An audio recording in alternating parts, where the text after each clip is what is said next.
Hey, what's going on? You're in the secret level here with Gurns, and today we got a video on how to build your own mushroom and bait farm. The benefits of it as well as its importance. Alright, so here we go. So mushrooms are pretty key in this game because they're used to make regeneration potions. And regeneration potions are a pretty sweet buff. I use them and I definitely recommend using them for every like major fight, like boss fights, events, and invasions and stuff like that.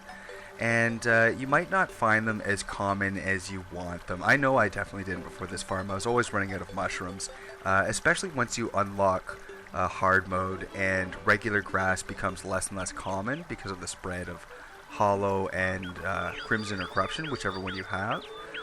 So regular mushrooms just become less and less common in your world. So you're definitely going to want to build a farm mainly devoted for that. The bait is just kind of like a nice bonus. I don't really use it too much anymore because of the jungle bait, but earlier on, before I had jungle bait accessible, like early in my adventures, I definitely used it a lot for fishing, so it's definitely convenient.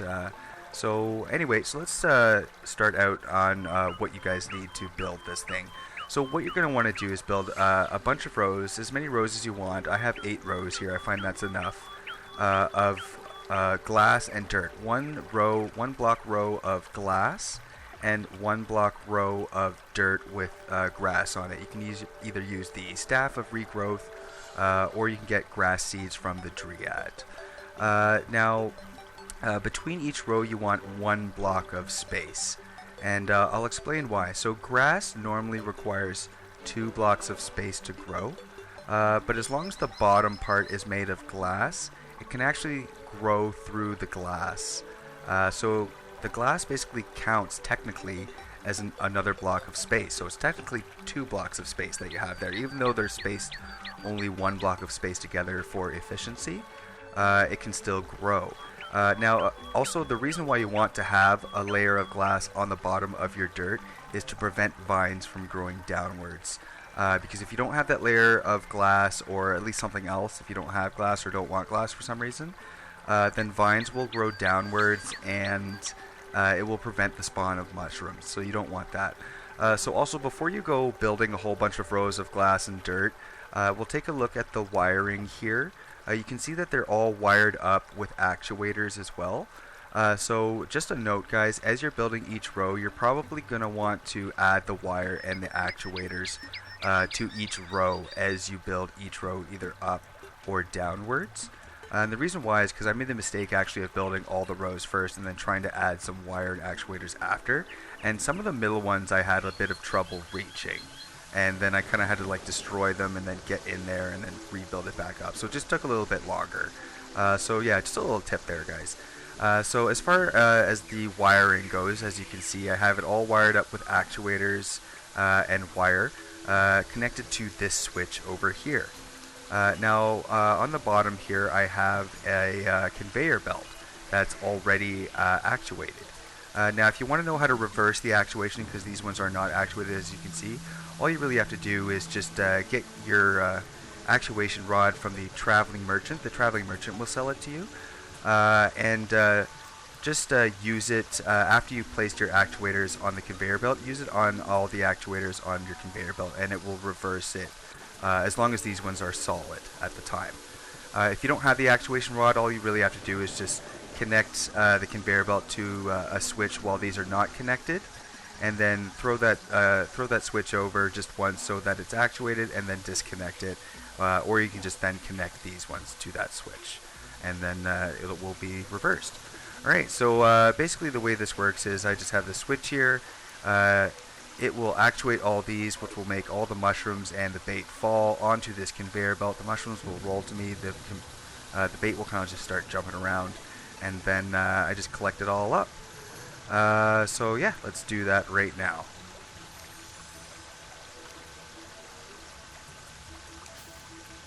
So just like that, all the top rows there become actuated, everything gets destroyed and falls onto the conveyor belt, which becomes solid now, and everything rolls to me. And I just flip that switch back over again. The bait I'm just going to kill now. Sorry, bait, because I don't really use them anymore because of the jungle bait now. and this just becomes reactuated, and everything there will now grow back naturally. So also too, just a side note, guys, in case you can't really see, is I have glass wall built all around these rows here, but not actually in between the rows. If you build it in between the rows, even glass wall will prevent the growth of mushrooms and grass. Nothing will grow there except just like it will just stay regular grass, and nothing, no bait or mushrooms will grow. But you're going to want to still build some glass wall like this around it to prevent the spawn of baddies while you're kind of in the other areas of your house doing stuff, and this might be just a little bit off your map. That's pretty much it, guys. Alright, so that was my video on how to build your own mushroom and bait farm. So just a small note though, guys, if you're not really interested in the bait and you just want the mushrooms, you don't have to build it, the bottom parts out of glass. You can make it out of whatever you want, because mushrooms only require 1 block of space to spawn, as opposed to the grass, which requires 2. I just like to keep it like that though, because I do kind of like the bait, because every now and then I'll get either a golden mushroom or not golden mushroom, a golden grasshopper or a golden worm, and those things can sell for a little bit, so I do kind of like that little bonus there. And as well as I get enough mushrooms as it is. I find that I'm supplied with enough mushrooms that I need. So I got about 8 rows there, and every time I go back I get about 10 mushrooms, and it grows back pretty quickly, so that's all I really need. That's pretty much it, guys. I hope the video helped, and leave a like if it did. Also subscribe here to the secret level and join me, Gurns. Always doing fun videos like this, and also feel free to leave in the comments too if you have any suggestions for videos you want me to make, because I always like making tons of fun stuff, and I can't always think of different things to make, so leave in the comments if you have any suggestions for things I haven't built yet. Alright, so this is Gurns exiting the secret level. Take it easy, guys.